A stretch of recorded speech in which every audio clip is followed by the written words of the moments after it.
Ricky, Russell Wilson's going to be the Cowboys starter in 2025. Get ready, boys. I will not be a Cowboys fan if he ever comes and be our starter, ever. Yeah, no, I'm done. I'm done. Don't lie. Yeah, you would. No, I'm done. I'm with Jacob. I will buy you the Russell You Wilson will have jersey. 2 less. I will become strictly a Bengals fan. Damn it. No. I am not going to be a fan of a Caleb Williams led team ever. Come on, man. I jumped on the Ohio State bandwagon with you. That's because Ohio State's good. Yeah, and I jumped on the Gardner Minshew bandwagon with you. All right, respect. All right, let's go to the NFC North, boys. Let's start running through this. All right, so I'll go last for this. This is my division here. Let's do it. All right, boys, let's go around the room. What do we got? What's going on? What's popping? I can go. All right, go. Popping. Let's pop. I had to redo this division. Okay. Because of the JJ McCarthy stuff. Okay. I did have them winning 6 games. I now have them winning 3. Okay. Their wins coming against the Colts in week 9, Jaguars in week 10, and the Titans in week 11. Can see that. And then they get smacked by the Bears. And they get brought back down to earth. With the 6th seed in the playoffs, I have the 10-7 Chicago Bears. Let's go. Let's go. I will say, before I redid all of this, I had them getting into the playoffs with an 8-9 record. Man, your predictions before were interesting. It all changed with the JJ McCarthy injury. It literally did. With the 5th seed, the 13-3, 4-1 in division, Detroit Lions. With the number 1 seed in the NFC, the 13-3, 4-1 in division, Green Bay Packers. 5-1, you mean? 4-1. In division? Should be 5. Yeah, it should be 5. There should be 6. There should be 6 altogether. Did I mess up? Did you miss a game? What'd you say the record was? I sure did miss a game. Okay.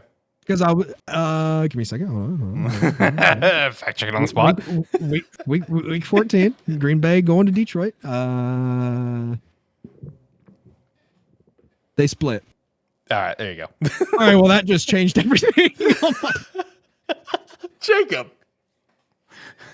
It didn't change everything, but it changed the top 2 teams. Okay, so the Packers are now relegated to the 5th seed at 13-4, and the Detroit Lions are now the number 1 seed in the NFC. There you go. Oops. Yep. All right, my turn. Yep. Sure. Last in the division, the Chicago Bears, 0-17. Stop. Hell yeah.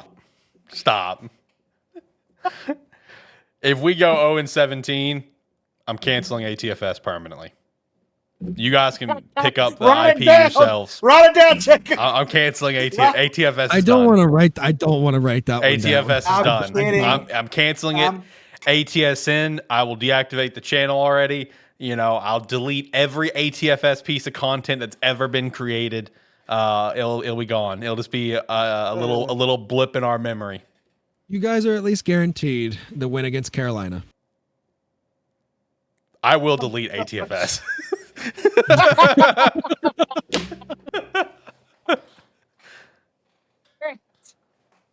Oh gosh. Oh wait, you guys play the Titans too week 1, so there's 2 wins. There you go. I fucking hate you.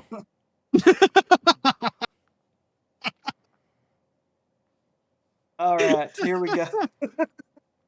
All right. For serious talk, I was on the bandwagon for the Vikings. I had them going last in division anyway, but I actually had them going 9-8 before McCarthy went down. I have them going 5-12, but I think their bottom is 2 wins, honestly. I have the 6th seeded Chicago Bears coming in at 12-5. I have the 5th seeded Lions coming in at 13-4.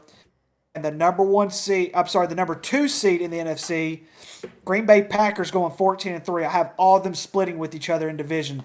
Each of them going 4-2, except for the Vikings. I have them going 0-6. Okay. All right. I thank you for your respectable takes, both of you. I think they're very respectable. Me for the Vikings, I've got them going 4-13, 0-6 in the division. I was not on the Vikings bandwagon with JJ. I did have them winning more games, sure. I think I had them going 8-9 originally, around that ballpark. As soon as he got hurt, I immediately changed it. Like, even before I knew it was season ending, I was like, that doesn't sound good. Let's go ahead and bump this down. Like, I don't see this ending well. I definitely can see some more wins happening, though. I do. Kevin O'Connell, I mean, he's got a good system, and Sam Darnold can potentially just be a system guy. They're not going to go to the playoffs. They're not going to have a lot of game wins, but they do have Justin Jefferson. As long as he's healthy, he alone can help drive some wins. But I'm still calling for that 4-13. Chicago Bears coming in third with that 10-7 record, baby. Again, I said at the top of the show, I'm going to manifest what Foxy did with the Lions. 10-7 in a playoff game. I'm going to do the same damn thing until it happens. 10-7, 7th seed in the NFC, going to the playoffs. Let's get it. How do you have them going in the division? 3-3. Okay, that's what I have them going. Yeah, I have them going 3-3. So as the residential Chicago Bears fan, let me look at their schedule. I think their schedule favors them in a lot of ways. That there are some tough games on here, and those tough games, I can definitely have them losing. There's a couple games on here that, in my mind, I don't think we should lose. That we could lose. Like, I've got us losing to the Cardinals in Week 9. I think the Cardinals are going to be a solid team this year. Let me stress that they're not going to be a playoff team, but they're not going to be like one of the worst teams in the league. Week 3, I think, is honestly a toss-up. I think the Colts can be deadly. I do have the Bears winning that game. I have the Bears losing against the Texans, losing against the Rams. I think we could potentially beat the Rams. Losing against the Packers and beating the Packers at the end of the year. So basically, they're going to beat us at home, but we're going to beat them at home. Losing 2-0 to Detroit. I think Detroit runs this division still. Until proven otherwise, it's kind of like, what we said with the Chiefs. Until proven otherwise, they're Super Bowl favorite. I think this Lions team, I just think they reloaded, and I think they're still ready to go. I think this is still a great football team. In my mind, they are kings of the North. And I think us getting 2-0 by them, I think is totally fair. Obviously, 2-0ing the Vikings, and then winning the games that we're supposed to win, like beating, the Commanders, beating the Patriots, beating the Panthers. I think in London, I think we will beat the Jaguars. It's going to be a very fun matchup for me. Looking forward to that. Losing to the 49ers, that one I feel like is pretty straightforward. If we beat the 49ers, I'll shit my pants on stream. But I think 10-7. Can I write that one down? You can write that down, yeah. I'll have to muster up the ability to shit myself because it's like a mental block where you just can't use the bathroom on yourself, no matter how hard you try. But I'll do my best for content. I think the Bears legitimately can have a ceiling of like a 12-5. Legitimately, I really do. Now I can see a floor of 8-9. I mean, I could totally see that 100%. I'm not going to be oblivious to that.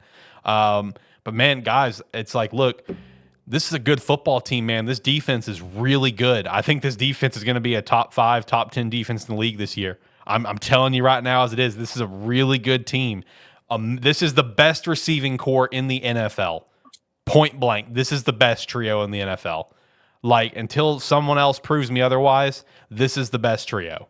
Like, I can't see another team that has a better trio than these guys. DeAndre Swift, man, as long as he plays anywhere like he's played before, we'll be fine on the run game. Run game is an area where we struggled last year, even though stats say otherwise. Stats said that we were a good running team, but those came in bursts. Those did not come across consistency is the issue. I think we'll have more consistency in that regard. I think it's a good time to be a Chicago Bears fan.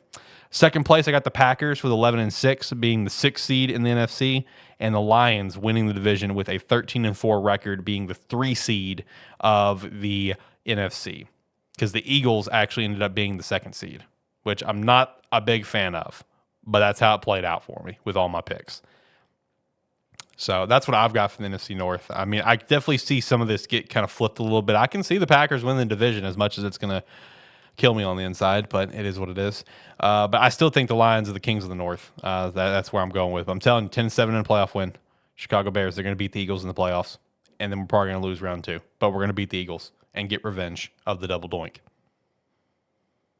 It's going to be the monkey off the back. It's going to be the monkey off the back, boys. You know. What if it's a double doink in to the goal? Like, it's actually made. Then we are officially cured of that situation. And that will probably be one of the greatest moments in Chicago Bears history. Top 5. Top 5. Build Caleb Williams a statue in Chicago. But anyway, so no, I think the NFC North is going to be a very competitive division. Because for me, I got 3 damn teams making the playoffs. I mean, I can't say that for any other division across football. Like looking at all my predictions across the board, like I can't say that for anybody else. You know. Oh, just realized I missed that. I can. I have the AFC South having 3 teams into the playoffs. Oh, I mean, okay, yeah, that's fair. Texans, Jags, and Colts. I'm high on your Jags, man. Man, I'm high on the Jags, not high on the Bears. See, I'm low on the Jags.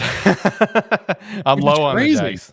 Yeah, no, that's insane for me to think that you were like that. Yeah, no, I am low on the Jags right now, man. But I'm very, very high on the Chicago Bears this year. You know, I'm telling you, 10-7 in a playoff win, baby. 10-7 playoff win. We're gonna have our first 4,000-yard QB passer in Chicago Bears history, and that monkey will be off our back too. You got some high hopes going into this season, man. Oh yeah. I feel for you as a person who has had high hopes many, many, many years on both levels of football. I feel for you. Look, I'm always prepared for disappointment. Let me make that clear. Oh, so this is just an illusion. Yeah. A temporary illusion. Look, I haven't had hope for many years, okay? So I'm relishing it. I'm enjoying it. I'm having a great time right now. So, yeah, I got some high hopes. I do. Really, will he get 4,000 yards this year? Nah, I don't think so. I think he will have a good year though. And you know, my old boss, shout out to him. He asked me, he's like, "What would I do? How would I feel if Caleb goes out and just like lays an egg and throws like, and just throws a shit ton of picks this year?" I'm just like, well, remember, your guy Peyton Manning threw a record interceptions as a rookie, and he's like, "Oh yeah, he did." Didn't he? Like, yeah. So it's like, Caleb can go out and throw 30 interceptions, right? But as long as we see the potential there, I'm good. If it's a total nuke, like then yeah, different story. But if we pull a Jameis Winston and we do 30 and 30, all right, I see potential. Don't give me that look. Jameis Winston was blind. He couldn't see. He was eating those dubs, man. He was literally eating those dubs. He was eating some dubs. And unfortunately, the team needed to eat the dubs, but he ate the dubs instead, and then the team didn't get the dubs. It's because he ate too much of the dubs. He didn't share. He ate too many crab legs too. Ah. Yeah.